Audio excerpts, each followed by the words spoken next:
वंदे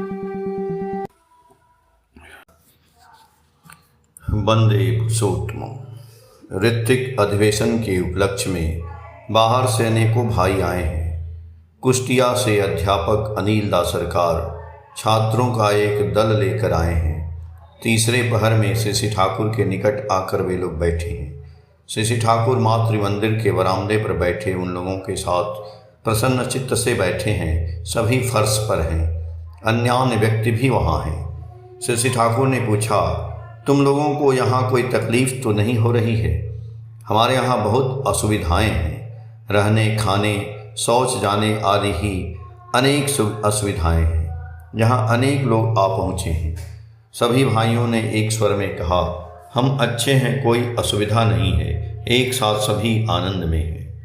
श्री ठाकुर जी बोले, आनंद है तो कोई बात नहीं, उसमें असुविधाएं भी बर्दाश्त हो जाती हैं। हमारे यहाँ के लोग बिल्कुल सीधे सपाटे हैं। फॉर्मेलिटी, लौकिकता नहीं जानते हैं, किंतु दिल खूब है। लोगों को देखने पर ही उन्हें खुशी होती है। सभी ने एक स्वर में कहा, हमने इस बात को विशेष रूप से अनुभव किया है। सभी में न जाने अपनेपन का भाव है। श्री ठाकुर जी बोले, एक दूसरे के बीच जितना ही आंतरिकता व आत्मीयता का भाव रहता है, उतना ही जीवन उपभोग करने की योग्य हो जाता है।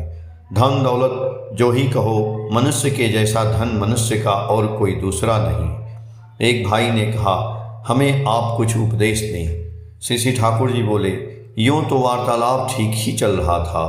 उपदेश देने की बातें कहते ही मेरे मुख से कोई बात ही नहीं निकलती है। मनुष्य आता है, सुख दुख की बातें करता है, विशेष कोई समस्या रहती है तो आकर कहता है, मैं जो कुछ जानता या समझता हूँ वह कह देता हूँ। इस प्रकार वार्तालाप होता है।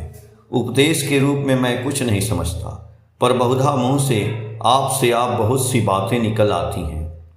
लिखना पढ़ना तो जानता नहीं हूँ, इसलिए बुद्धि लगाकर कोई बात नहीं कर पाता। परम पिता की दया से जब जैसा होता है तब तैसा होता है।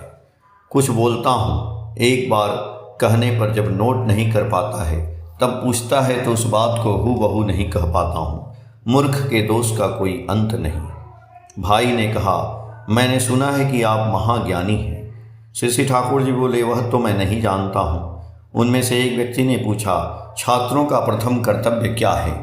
श्री ठाकुर जी बोले, छात्रों का प्रधान कर्तव्य है आदर्श निष्ठ तत्परता से वैशिष्ट को स्फुरित करते हुए परिवेश की सत्ता संवर्धनी सेवा के लिए अपने शरीर, मन, मस्तिष्क, चिंता, चलन, अभ्यास, व्यवहार, कर्म शक्ति आदि को सुगठित और सुविन्यस्त कर देना। प्रश्न पूछा गया कि आदर्श निष्ठ तत्परता का क्या अर्थ है? श्री ठाकुर जी बोले, मनुष्य की सत्ता का एक संवेग होता है। उस संवेग को लेकर किसी श्रेय पुरुष से युक्त होना चाहिए। जैसे अर्जुन श्री कृष्ण से युक्त हुए थे, चंद्रगुप्त चाणक्य से, विवेकानंद रामकृष्ण से, ऐसे किसी आदर्श पुरुष के साथ कोई युक्त होता है और आप्राण अनुरक्ति से उनका अनुसरण करते हुए चलता है, तब तो उसका चरित्र व व्यक्तित्व कल्याणप्रसू और संहत होकर बन सकता है। अन्यथा यदि कोई व्यक्ति लाखों सत्य कथा जानता है और वह भी किसी काम में न आता है, तो उन बातों के जरिए वह मनुष्य को और भी आंखों में धूल झोंक सकता है। अस्तु, चरित्र और व्यक्तित्व के मांगलिक नियंत्रण की प्रधान चीज है इष्ट या आदर्श ग्रहण अर्थात दीक्षा। इसलिए हमारे देश में दीक्षाहीन शिक्षा की कोई कीमत नहीं थी। प्रश्न पूछा गया कि यदि हम आदर्श की नीतियों को मानकर चलें तो दीक्षा लेने की और आवश्यकता ही क्या है? श्री ठाकुर जी बोले, दीक्षा लेने का अर्थ मैं समझता हूँ उनको पूर्ण रूपेण ग्रहण करना, उनके निकट आत्मसमर्पण और उसके द्वारा दक्षता का अनुशीलन। जिनके जीवन में नीति मूर्त है, उनको छोड़कर यदि उनके नीतियों का अनुसरण करते रहें, तब तो उन नीतियों के नाम पर उनके संबंध में अपनी मनगढ़ंत धारणा का ही अनुसरण करते रहेंगे। उसमें अपना अपना ऑब्सेशन, अभिभूति का ख्याल ही हमारे लिए प्रमुख हो सकता है। उससे लाभ कितना हो सकता है यह तो मैं नहीं समझ पाता हूँ।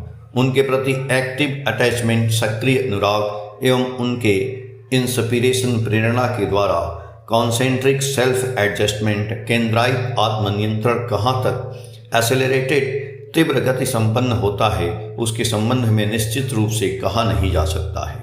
यदि तुम अपनी माँ को प्यार करते हो एवं उनके निर्देशानुसार चलते हो एवं तुम्हारी माँ तुम्हारी वाहवाही देती हुई उत्साहित करती रहे तो वह आचरण तुम्हारे लिए कितना सुखकर प्रतीत होगा।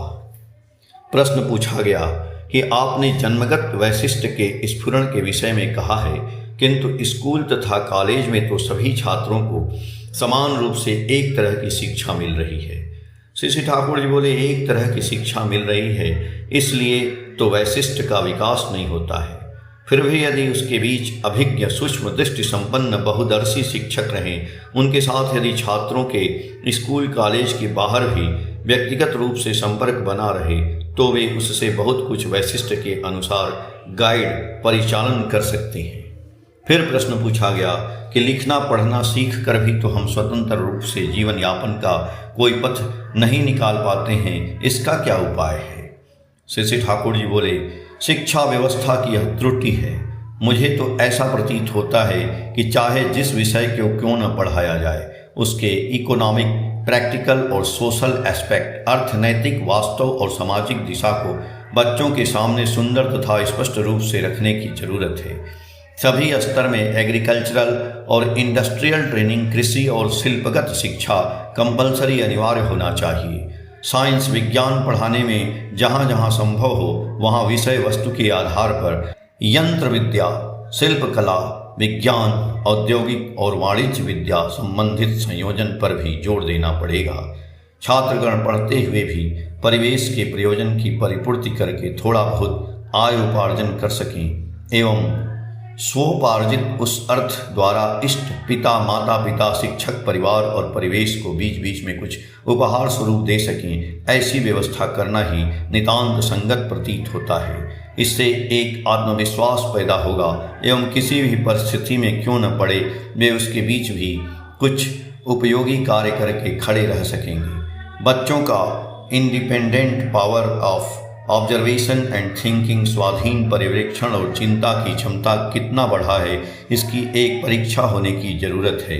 जिस वास्तविक परिस्थिति और परिवेश के बीच में रहते हैं, उसकी समस्या क्या है, प्रयोजन क्या है एवं उसका समाधान कैसे हो सकता है, इस विषय में कॉलेज के छात्रगण जिससे स्वाधीन भाव से खोज खबर लें, चिंता करें, वार्तालाप करें, चेष्टा करें, ऐसी व्यवस्था करने की जरूरत है। शिक्षा के जरिए मनुष्य तथा समाज के प्रति अनुराग व अनुसंधित्सा जगा देना है। सिर्फ एकेडमिक इंटरेस्ट, तत्वगत अनुराग होने से ही काम नहीं होगा, उदग्र सेवा बुद्धि को जगा देना है। शिक्षक लोग जितना ही ऐसा बनेंगे, छात्रों में उतना ही वह संक्रामित होगा और शिक्षा के मामले में प्रधानतः जन्म की बात आ जाती है। शुभ संस्कार और संभाव्यता संपन्न मनुष्य यदि नहीं पैदा ले तो सिर्फ शिक्षा प्रणाली के द्वारा मनुष्य नहीं बन सकेंगे। जय गुरु।